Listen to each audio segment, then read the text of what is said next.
Faz um tempão que a gente não se encontra, né? Faz quase 2 anos que a gente rodou a primeira temporada do Ensaio Geral.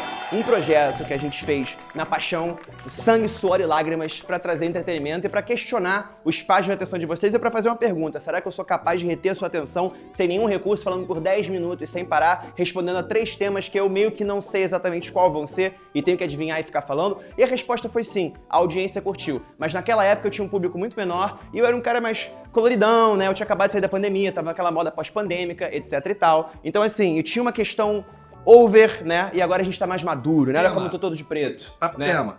Quê? Vai pro tema. O Luffy continua um babaca. Vamos de volta ao tema, né? A gente é a nossa impressora, agora a gente tem os nossos pergaminhos. E o primeiro tema do Ensaio Geral, segunda temporada, que inclusive, Luffy, né? A gente tentou muito financiar esse programa. Tentou muito. Mas no final das contas a gente falou assim, quer saber? A gente vai fazer nós mesmos de novo, porque eu posso falar o que eu quiser. Então, começando a falar o que eu quiser, revisitando os bons e os tristes usos da inteligência artificial. Vamos deixar o papel aqui de volta, porque a gente vai reciclar ele depois. A gente escuta muito o feedback de vocês, é sempre muito importante. E foram chamados a atenção na nossa primeira vez no programa sobre sustentabilidade. Agora nós somos sustentáveis, né? No último programa, né, na última temporada, a gente falou muito de inteligência artificial, que era uma coisa que, cara, 2 anos estava meio na coisa engraçadinha, sabe? A gente fez, tipo, a VTube Avatar, sabe? Era uma coisa inventadinha, assim. A inteligência artificial, ela era uma possibilidadezinha do que poderia ser, né? E hoje em dia a gente está num lugar aterrorizante, né? A gente tá... Eu acho, inclusive, no outro programa a gente teorizou um pouco, né? Sobre virar aquela coisa de dominação mundial, exterminador do futuro e tal. Mas parece que realmente vai ser isso agora, cara. Entra aí o barulho da galera desapontada na plateia.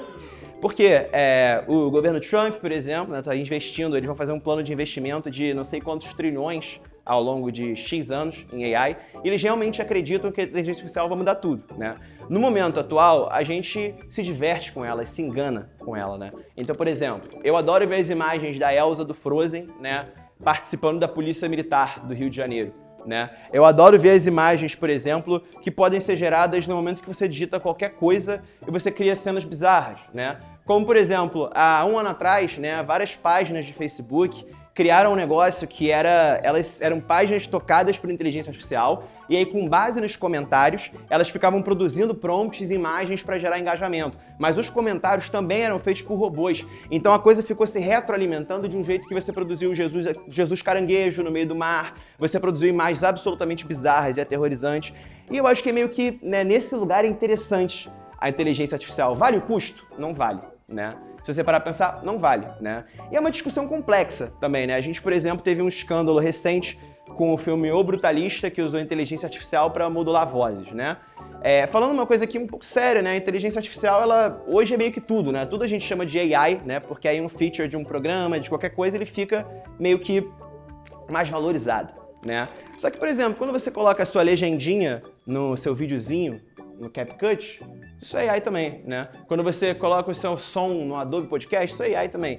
Então, né, é aquela coisa troca clássica neoliberal, né? Você, de repente, tem mais poder de fogo para produzir conteúdo, para estar presente, para estar fazendo coisas. Muito porém, entretanto, né, o reflexo disso é que mais gente concentram ações, né? Por exemplo, há 10 anos atrás, um vídeo que eu gravo teria alguém filmando, alguém editando, alguém escrevendo, né? E eu faço tudo sozinho. Então, assim... Qual sua plataforma de AI favorita? Minha plataforma de AI favorita? Cara, tem que ser a da música.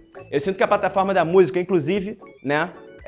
Eu sei que isso vai ser polêmico, né? Mas a gente não tem a grana pra pagar alguém pra fazer um jingle absurdo. Mas eu vou ficar em silêncio por 10 segundos e a coisa mais bizarra do mundo vai tocar. Vídeos, memes e sempre online. Ensaio Geral, você está convidado. Próximo tema. Estamos de volta pro próximo tema. Deixando claro que a gente não é pró-inteligência artificial, tá? Eu acho, inclusive, um gasto de água, um movimento especulatório, a próxima grande bolha que serve pra inflar, né? E seguir financiarizando a economia e colocando todo mundo em risco. Eu sou completamente contrário a isso, mas a gente, né, às vezes se diverte com uma coisinha ou outra que aparece engraçadinha, apesar de que eu poderia viver sem isso. Mas a Frozen na Polícia Militar ainda é uma das melhores coisas, né? E também as cenas do Ronaldinho Gaúcho invadindo o Capitólio. Vamos ao segundo tema. O Tesla Cybertruck, Elon Musk e futuros tristemente imaginados. Eu gosto de falar sobre isso, cara, porque eu tô numa visão eu própria, assim, né, numa mudança de editoria, que é que eu tenho querido meio que imaginar futuros possíveis, né? Eu sinto que nos últimos 2 anos eu veria um cara muito, o mundo vai acabar, né? Mas toma aqui uma publi de alguma coisa, né? Aí tem, gente, estamos passando por um momento terrível. Aí passa o vídeo, eu tô pintando a minha unha.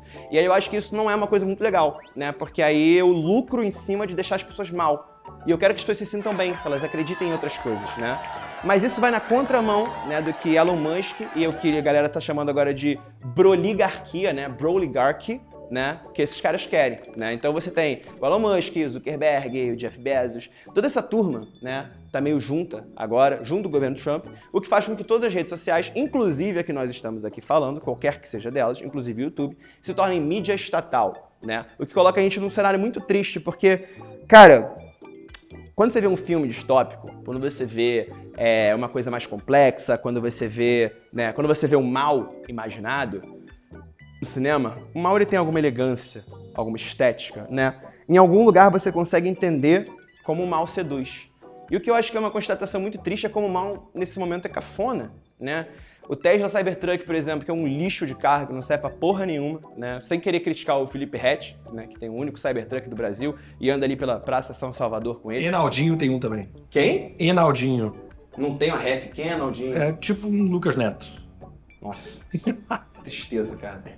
Inclusive, muito sintomático nos nossos tempos, alguém que é tipo o Lucas Neto ter um Cybertruck, né? Eu acho que isso entra aí em algumas questões que a gente tem que discutir. Mas o meu ponto central é, cara, o Elon Musk é um loser completo, né? O Elon Musk, recentemente, ele pagou um cara pra deixar o personagem dele num jogo no nível máximo, pra ele entrar numa live e fingir que ele está jogando no nível máximo, e ele foi desmascarado ao vivo. O Elon Musk é um cara que postou, por exemplo, o inventário e a build do personagem dele no jogo Elden Ring, e ele foi humilhado na internet porque ele era muito burro. E aí, você tem um cara que é cafona pra caceta, assim, um otário completo, assim, um derrotado, sabe? Tipo, me seduza mal, sabe? Eu gostaria de, porra, né? Não tô pedindo isso de verdade, mas assim, imagina se, tipo, essa ideologia vigente do mal que vai tomar todos nós, é uma coisa que você fala, caraca, irmão, os caras são muito inteligentes.